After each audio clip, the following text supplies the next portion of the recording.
अस्सलाम वालेकुम दोस्तों, मैं हूं याश शुजा। मेरे फेसबुक पेज और यूट्यूब चैनल पर खुश आमदीद।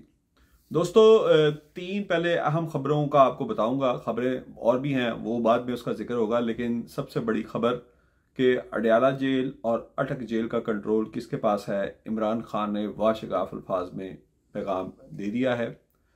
दूसरी बड़ी खबर यह है कि जजेस खत केस में बिल आखिर, जो मैंने आपको पहले भी अपने 2 वीलॉग्स में कहा था कि वकला में तकसीम पैदा की जाएगी, उसमें पाकिस्तान बार कौंसिल और सुप्रीम कोर्ट बार जो है वो किस तरह मैनेज की गई। और तीसरी बड़ी खबर यह है कि चीनी इंजीनियर्स पे जो खुदकश हमला हुआ उसमें ग्रेटर प्लान क्या है, उसमें कौन सा बहुत बड़ा प्लान है जिसमें तकरीबन पाकिस्तान की सालमियत को ख़तरा है। ये तीन बड़ी खबरें हैं, लेकिन सबसे पहले खबर जो कि शरीफ ख़ानदान के अपने घर से मुतल्लिक है, वो ये है कि मुश्तरका मफादात कौंसल में पहली बार पाकिस्तान की तारीख में वफाकी वज़ीर ख़जाना का नाम निकाल कर वफाकी वज़ीर ख़ारजा इसहाक डार का नाम शामिल कर लिया गया है।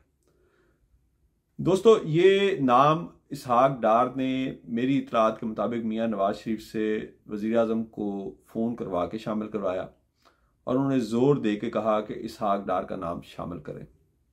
इसहाक डार जो 2013 से 18 तक नवाज शरीफ का दौरे हुकूमत था बतौर वज़ीर आज़म, उसमें वो मुसलसल ये तासुर देने की कोशिश करते रहे कि वो असल में वज़ीर आज़म है, वो डिफेक्टो वज़ीर आज़म है, ताकत उनके पास है।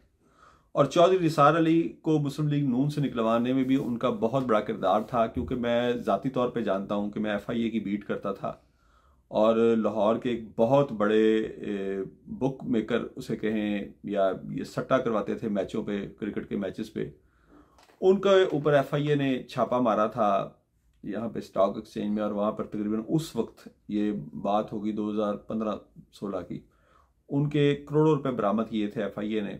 और साबिक डायरेक्टर FIA जावेद शाह जो हैं, उन्होंने वो सारी रकम काउंट की थी। तो उस वक्त के डायरेक्टर FIA पंजाब को इसहाक डार की कॉल आई थी कि फौरी तौर पर इनको छोड़ दें, लेकिन उनके बॉस चूंकि उस वक्त चौधरी निसार थे, तो उन्होंने उनको कॉल की और चौधरी निसार ने उनको बड़ी सख्ती से मना कर दिया इसहाक डार का फ़ोन सुनने से। तो चौधरी निसार अपनी वजारत में इसहाक डार की मुदाखलत बर्दाश्त नहीं करते थे, यही वजह थी चौधरी निसार को फारिग करवाया गया। तो अब इसहाक डार जो है, जिनको हमारी इस्टेब्लिशमेंट वसीले ख़जाना के तौर पे नहीं देखना चाहती, क्योंकि IMF के भी बहुत सारे इतराज़ात हैं उनके ऊपर। उनका जो PDM का जो पहला दौर हुकूमत था, उसमें उनका कंडक्ट जो था, उस पर IMF को शदीद इतराज़ात थे। तो इस वजह से उनका नाम शामिल नहीं किया गया। उनको बतौर मियाँ नवाज शरीफ तमाम तर कोशिशों के बावजूद भी उनको वज़ीर ख़जाना नहीं बनवा सके। तो अब उन्होंने मियाँ नवाज शरीफ का कंधा दोबारा इस्तेमाल करके उनका नाम मुश्तरका मफादात कौंसिल से निकलवा कर वज़ीर ख़जाना जो औरंगज़ेब हैं, अपना नाम डलवा दिया है। एक ऐसे मौके पर जबकि पाकिस्तान के डिफ़ॉल्ट होने के हर रोज़ चांसेस हैं और इसकी कीमत हमारी गरीब आवाम मुसलसल बिजली, गैस और पेट्रोल की कीमतों में और दीगर टैक्सेस की सूरत में अदा कर रही है। रोज़ाना इनकी कीमतों में इजाफा हो रहा है और उस वक्त भी इसहाक डार ताकत का ये घिनौना खेल खेल रहे हैं कि अपना नाम मुश्तरका मफादात कौंसिल में डलवाने के लिए और वफाकी वज़ीर ख़ज़ाना जिनका नाम वहाँ पर होना चाहिए, उनका नाम निकलवाने के लिए वो नवाज शरीफ का कंधा इस्तेमाल कर रहे हैं। अब अगली खबर पे बात करूंगा कि चीनी इंजीनियर्स के ऊपर खुदकश हमला हुआ, बहुत ही अफसोसनाक था, लेकिन ये एक ग्रेटर प्लान का हिस्सा है। वो ग्रेटर प्लान क्या है?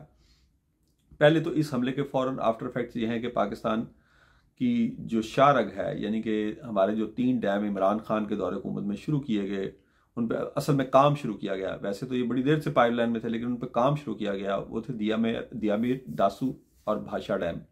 इन पर इन इंजीनियर्स ने काम बंद कर दिया है और तमाम तर मिन्नतों के बावजूद, चीनी सफ़ीर की और उनकी चीन में हमारी हुकूमत के राब्तों के बावजूद भी ये काम शुरू नहीं हो रहा। दूसरी जानिब मेरी इतलात के मुताबिक चीन जो है, उसमें CPEC में भी वो CPEC जो है वो पाकिस्तान को शायद उसमें उसका किरदार या तो बिल्कुल ख़त्म करने जा रहा है या बहुत ही इसको महदूद करने जा रहा है और बराह रास्त वो शुरू करना चाहता है CPEC के रास्ता जो है अफगानिस्तान के थ्रू, कि या तो इसमें पाकिस्तान माइनस हो जाएगा या पाकिस्तान का किरदार, अगर पाकिस्तान की हुकूमत ने होश के नाखून ना लिए, तो बहुत ही महदूद हो जाएगा। उसकी वजह यह है कि चीन अब पाकिस्तान पर उस तरह एतमाद करने को तैयार नहीं है।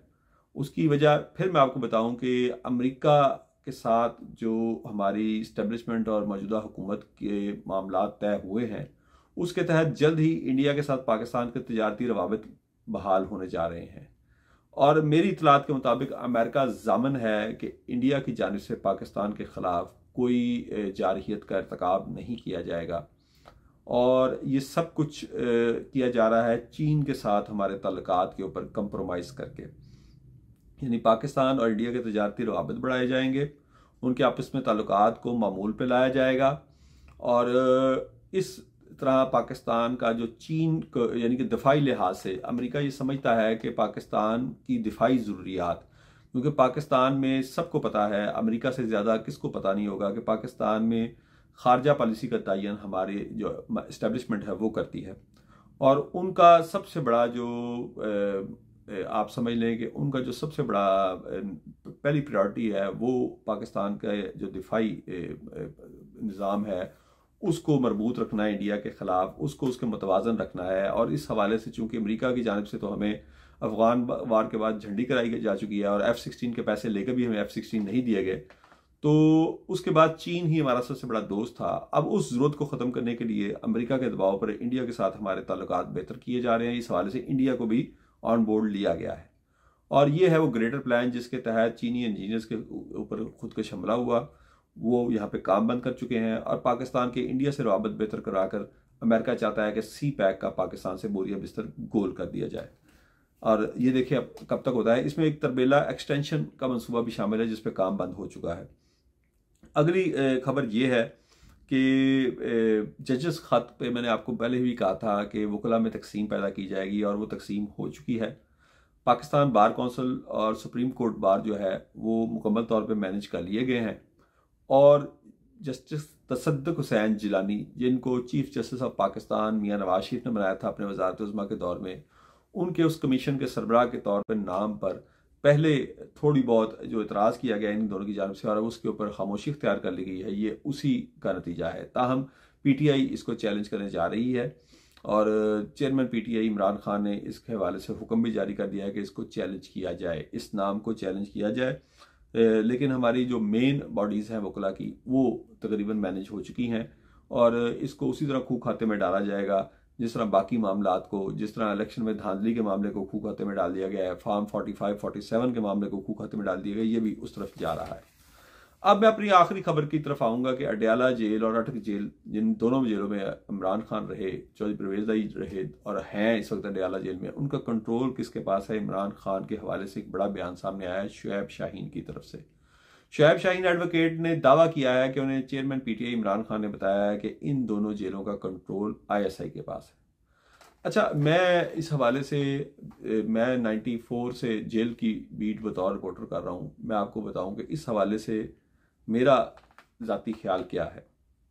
मेरा ज़ाती ख्याल ये है कि जब भी इस्टेब्लिशमेंट किसी हुकूमत को टॉपल करती है तो उसकी क़यादत को जब मुख्तलिफ मुकदमात में जेलों में रखा जाता है तो उन जेलों का निज़ाम बराह रास्त इस्टेब्लिशमेंट के पास ही होता है।